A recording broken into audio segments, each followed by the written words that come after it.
Hi എല്ലാവർക്കും നമസ്കാരം. അപ്പോൾ ഇപ്പോൾ 2 ദിവസമായി വീഡിയോ എടുത്തിട്ട്. അപ്പോൾ ഇന്നത്തെ വീഡിയോ എന്ന് വെച്ചാൽ ഞാൻ സന്ദീപ് ഏട്ടൻ്റെ കടയിൽ പോകാൻ വേണ്ടി റെഡി ആയിട്ട് വന്നതാണ്. ഇപ്പോൾ ഒത്തിരി ലേറ്റായി, 2 മണിക്കത്തെ വണ്ടിക്ക് എനിക്ക് പോകണം. അപ്പം ഞാൻ ആദ്യം വന്നിട്ട് ഇൻട്രോ പറഞ്ഞിട്ട് സന്ദീപ് ഏട്ടൻ്റെ കടയിലേക്ക് പോകാമെന്ന് വെച്ചു. അപ്പോൾ കടയിലേക്ക് പോകുന്നതിൻ്റെ പ്രധാന കാരണം, ഈ കഴിഞ്ഞ പ്രാവശ്യം ഞാൻ അമ്മയോട് പുതിയൊരു സാരിയും കൂടെ വാങ്ങിച്ചു കൊടുക്കാൻ പറഞ്ഞു. എന്നിട്ട് ഞാൻ ഇതുവരെ, അതായത് എനിക്ക് അതിൻ്റെ ഇടയ്ക്ക് വിട്ടുപോയതാണ് വാങ്ങിക്കാൻ. അപ്പോൾ അതിൻ്റെ ഇടയ്ക്ക് എന്താ എന്നോട് ചോദിച്ചു കഴിഞ്ഞ ആഴ്ച, പുതിയ സാരി എന്ന് പറഞ്ഞിട്ട് ഇതുവരെ തന്നില്ലല്ലോ. അപ്പം ഞാൻ ചെയ്യുന്നത് സർപ്രൈസ് ആയിട്ട് പോയിട്ട് സാരിയും ബ്ലൗസൊക്കെ അടിച്ചിട്ട് അമ്മക്ക് കൊടുക്കാൻ വേണ്ടിയാണ് ഉദ്ദേശിക്കുന്നത്. അപ്പോൾ വാങ്ങിച്ച് കൊടുത്ത് മാത്രമേ ആളറിയുള്ളൂ. അപ്പോൾ അത് കഴിഞ്ഞിട്ട് ഞാൻ പിന്നെ ഫോട്ടോയും വീഡിയോ ഒക്കെ നമുക്ക് പിന്നെ കാണിച്ചു തരാം. ഇപ്പം നമുക്ക് ആ സാരി എങ്ങനത്തെ ഏതാന്നൊക്കെ പോയിട്ട് സന്ദീപ് ഏട്ടൻ്റെ കടയിൽ നോക്കിയെടുക്കാം. അപ്പോൾ എല്ലാവരും എൻ്റെ കൂടെ ബാക്കി നമുക്ക് അവിടെ നോക്കാം. അങ്ങനത്തെ നമ്മുടെ ഭീമനടി സന്ദീപേട്ടൻ്റെ കടയിൽ എത്തിയിട്ടുണ്ട്. അപ്പോൾ സന്ദീപേട്ടൻ ഇവിടെ ഉണ്ടോ ഇല്ലൊന്നും എനിക്കറിയില്ല. ഇനിയിപ്പോൾ കഴിക്കാൻ പോയിട്ടുണ്ടോ ഒന്നും അറിയില്ല. അപ്പോൾ നമുക്ക് കടയുടെ ഉള്ളിലോട്ട് കയറിപ്പോകാം.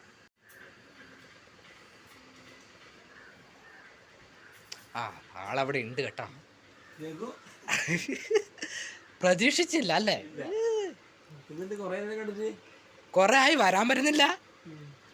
നമ്മളെ പിന്നെ പരിചയപ്പെടുത്തേണ്ട കാര്യമൊന്നുമില്ലല്ലോ എപ്പോഴും. എങ്ങനെയാ പോകുന്നത് കച്ചവടമല്ലോ? വിജനമായ പോലെ ഉണ്ടല്ലോ, തിരക്കൊന്നും ഇല്ല അല്ലേ? കുറച്ച് ദിവസം കുറവാണ്. ഞാൻ അതൊന്നും പറയണ്ട. ഞാൻ കഴിഞ്ഞ പ്രാവശ്യം അമ്മക്കൊണ്ട് ഒരു സാരി മേടിച്ചിരുന്നു.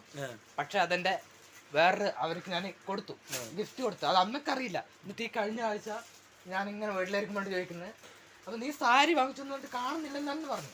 അപ്പൊ ഞാൻ എന്തെല്ലാം നോടാനും പറഞ്ഞു വാങ്ങി തരാൻ പറഞ്ഞിട്ടേ. അപ്പൊ അങ്ങനെ ഓർത്തിട്ട് നമുക്ക് സാരി എടുക്കാലോന്ന് വെച്ചിട്ട് ഇന്ന് വന്നതാണ്.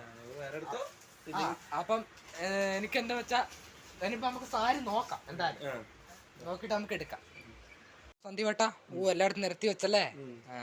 ഇതാണ് കേട്ടോ ഇവിടെ സ്റ്റാഫുകളാണ്. എവിടെയാ സ്ഥലം പറഞ്ഞേ? നർക്കലക്കാട്. സ്ഥലം ചെന്നെടുക്കും അല്ലേ? ഇത് നമുക്ക് ചൂസ് ചെയ്യേണ്ട സാരികളൊക്കെ എടുത്ത് ഇവിടെ വെച്ചിട്ടുണ്ട്. അല്ല അയ്യോ, വലിയ ബഡ്ജറ്റൊക്കെ നമുക്ക് പിന്നെ നോക്കാം. ഇപ്പോൾ ചെറിയ നമ്മുടെ അമ്മയുടെ ആഗ്രഹത്തിനും സന്തോഷത്തിനൊക്കെ വേണ്ടി നമുക്കൊക്കെ സാധിച്ചു കൊടുക്കാൻ പറ്റുള്ളൂ. കാര്യം ചോദിച്ചുകൊണ്ട് എനിക്ക് ഭയങ്കര ടെൻഷനായി. കാര്യം ഞാൻ കഴിഞ്ഞ പ്രാവശ്യം മേടിച്ചാണ്. അപ്പം എൻ്റെ മിസ്റ്റേക്ക് തന്നെയാണ്. അപ്പം ഞാൻ വേറൊരു ചേച്ചി കൊടുത്തു. എൻ്റെ മനസ്സെന്ന് വെച്ചാൽ അങ്ങനെയാണ്.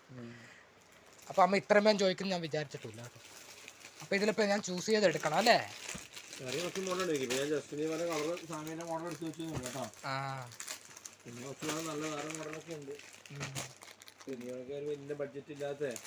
പക്ഷെ എനിക്ക് ബഡ്ജറ്റ് ഇല്ലാന്ന് വെച്ചപ്പം എനിക്ക് നല്ല ഇഷ്ടമായിട്ട് തോന്നിയത് ഇതാണ്.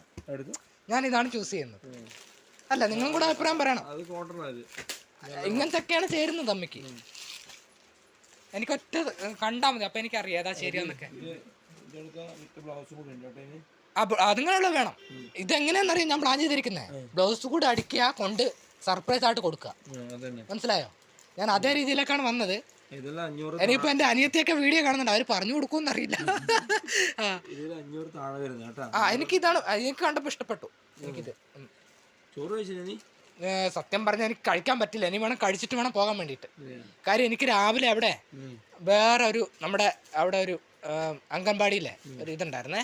അപ്പം നമ്മുടെ ബോട്ട് സംബന്ധിച്ച് അപ്പം അങ്ങോട്ട് പോകേണ്ടിയിരുന്നു. പറഞ്ഞെന്ന് കുറേ ലെങ്ത് കൂടും. അപ്പം എന്തായാലും നമുക്കിത്